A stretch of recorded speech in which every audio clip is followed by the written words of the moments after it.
Hi hello friends, welcome back to our YouTube channel. మన తెలంగాణ ఆంధ్రప్రదేశ్ యువత కోసం మరో గొప్ప అవకాశం వచ్చేసింది. NMDC national mineral development corporation విడుదల చేసిన 2025 నోటిఫికేషను. ఈ నోటిఫికేషన్ ద్వారా మొత్తం 1005 పోస్టులు భర్తీ చేయనుంది.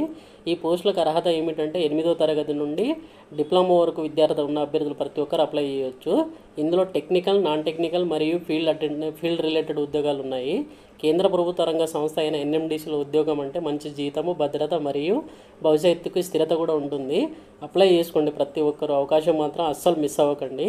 వివరాల కోసం పూర్తిగా చూడండి, వీడియో మాత్రం పూర్తిగా చూడండి. అప్పుడే మీకు క్లారిటీ వస్తుంది. ఏ పోస్ట్కి ఎవరు ఎలిజిబుల్ అనేది మీకు క్లారిటీ వస్తుంది. అలాగే ఇలాంటివి ప్రభుత్వ ఉద్యోగ సమాచారం కోసం మా ఛానల్ని మాత్రం తప్పకుండా సబ్స్క్రైబ్ చేసుకోండి.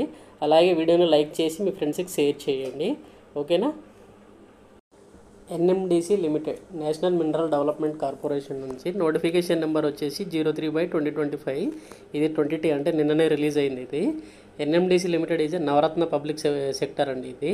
ఓకేనా? ఇప్పుడు దీనికో కనుక మనం నేమ్ ఆఫ్ ది పోస్టులు కనుక చూసుకుంటే ఫీల్డ్ అటెండెంట్కి వచ్చేసి మొత్తం టోటల్ వచ్చేసి 151 వేకెన్సీస్ ఉన్నవి. దీనికి వచ్చేసి మిడిల్ పాస్ ఆర్ ఐటీఐ అంటే మిడిల్ పాస్ అంటే 8వ తరగతి లేదా అంతకంటే ఎక్కువ అంటే 10th క్లాస్ ఫెయిల్ అవునా పాస్ అయినా కానీ అప్లై చేసుకోవచ్చు. ఓకేనా? తర్వాత మెయింటెనెన్స్ అసిస్టెంట్ ఎలక్ట్రిషియన్ ట్రైనింగ్ వచ్చేసి ఐటీఐ ఇన్ ఎలక్ట్రిక్ ట్రేడ్ ఉండాలండి.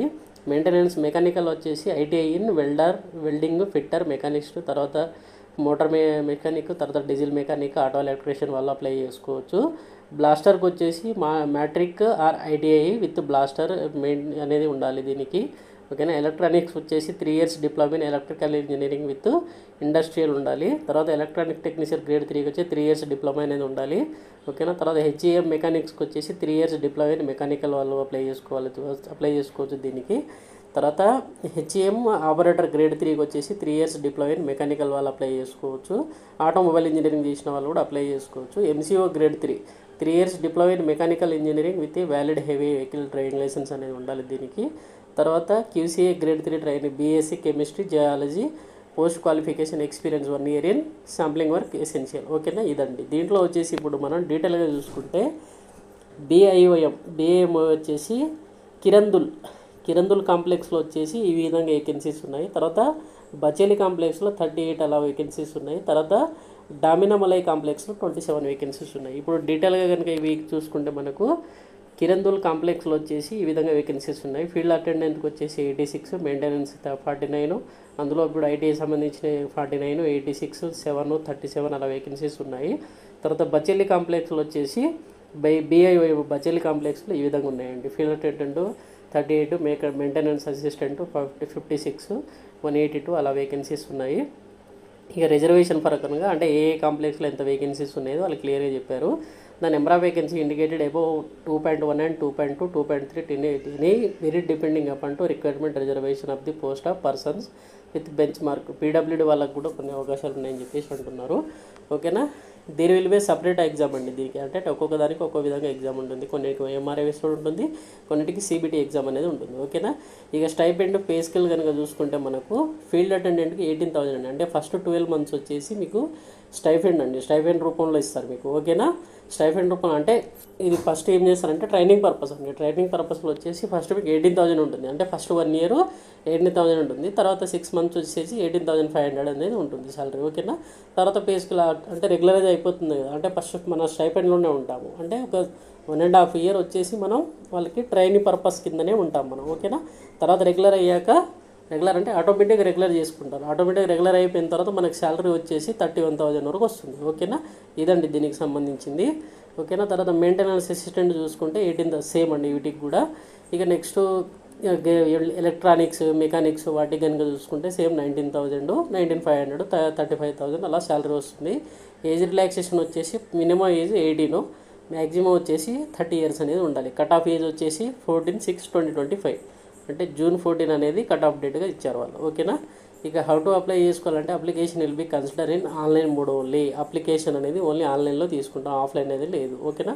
ఇక ఏజ్ లిమిట్ కనుక చూసుకుంటే up to 5 years, SC ST వాళ్ళకైతే 5 years, ఓబీసీ వాళ్ళకైతే 3 years అనేది కామన్గా అన్నిటికీ ఏ విధంగా ఉంటుందో దీనికి కూడా అలాగే ఉంది ఏజ్ రిలాక్సేషను. అప్లికేషన్ వెబ్సైట్ అనేది www.nmdc.co.inకి వెళ్ళి అప్లై చేసుకోవాలి. The link available in 25th అండి. అంటే 25వ తారీఖు నుంచి ఇది లింక్ అనేది ఓపెన్ అవుతుంది. ఓకేనా, 12 o'clock నుంచి ఓపెన్ అయిపోతుంది. 14/6 అంటే June 14 వరకు అప్లై చేసుకోవచ్చు. ఓకేనా. In case of clarification typographical errors in missing correction in the notification shall be issued in the above NMDC website only. ఏమైనా మీకు ప్రాబ్లం వస్తే NMDC వెబ్సైట్లో మీరు చేయొచ్చు, కంప్లైంట్ చేయొచ్చు. హెల్ప్ లైన్ కూడా ఉంది వాళ్ళకి, email ID 10 AM to 6 PM వరకు అది నడుస్తుంది. ఓకేనా, ఈ విధంగా ఉంటుంది. తర్వాత దీనికి వచ్చేసి ఫీజు కనుక చూసుకుంటే an amount of Rs 150 rupees 150 rupees is to be paid by the all the candidates as application fees with non refundable. Fee అనేది నాన్ రిఫండబుల్ 150 రూపీస్ అనేది ఉంటుంది.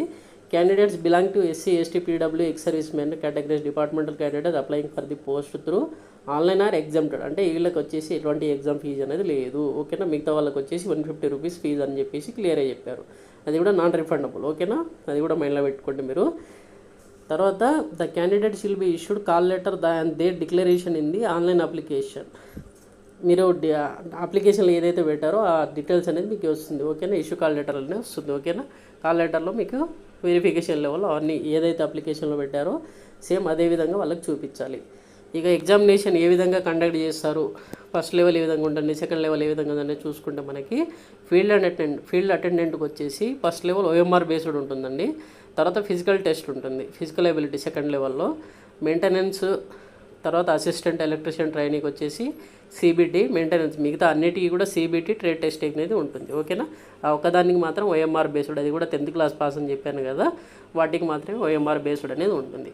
ఓకేనా, question paper for computer based test OMR based Hindi and English for Kirandul complex and Bacheli complex and for తర్వాత దానిమలై కాంప్లెక్స్లో examination అనేది conduct చేస్తారని చెప్పేసి వాళ్ళు క్లియర్గా ఇస్తున్నారు. ఓకేనా, NMDC result to the cancel withdraw questions from the computer based OMR based అయితే evaluation it required to under any circumstances. ఏమైనా క్వశ్చన్ మార్పులు చేర్పులు చేయాలన్నా కానీ వాళ్ళ దగ్గర ఉంటుందని చెప్పేసి అన్నారు.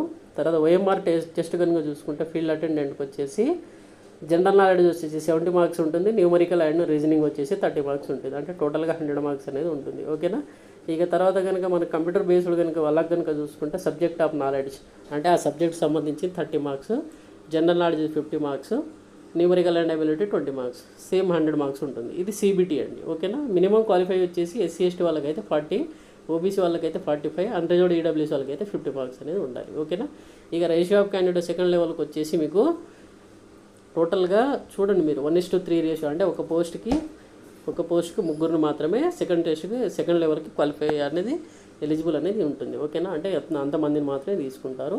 తర్వాత సెకండ్ లెవెల్ పోస్టులో వచ్చి second level physical test, trade test is qualifying nature.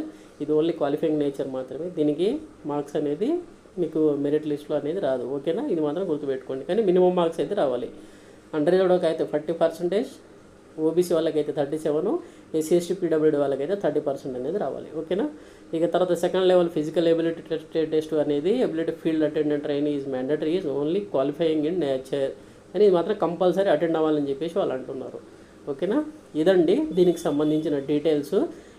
దీనికి ఎలా ప్రిపరేషన్ అవ్వాలి, తర్వాత అంటే మీకు కావాలి అనుకుంటే దీనికి ఎలా ప్రిపేర్ అవ్వాలి, ఏ విధంగా ప్రిపేర్ అయితే ఈ జాబ్ కొట్టొచ్చు అని మీకు వీడియో కావాలి అనుకుంటే కింద కామెంట్ చేయండి, నేను మీకు వీడియో రూపంలో పంపిస్తాను. అలాగే బ్యాంక్ ఆఫ్ బరోడాది కూడా నేను నోటిఫికేషన్ గురించి చెప్పాను, అలాగే దానికి సంబంధించి ప్రిపరేషన్ ఎలా చేయాలో కూడా మీకు వీడియో చేశాను. కావాలంటే ఎవరైనా చూడకపోతే చూడండి ఒకసారి. ఓకేనా, థ్యాంక్ యూ అండి, thanks for the watching, have a nice day.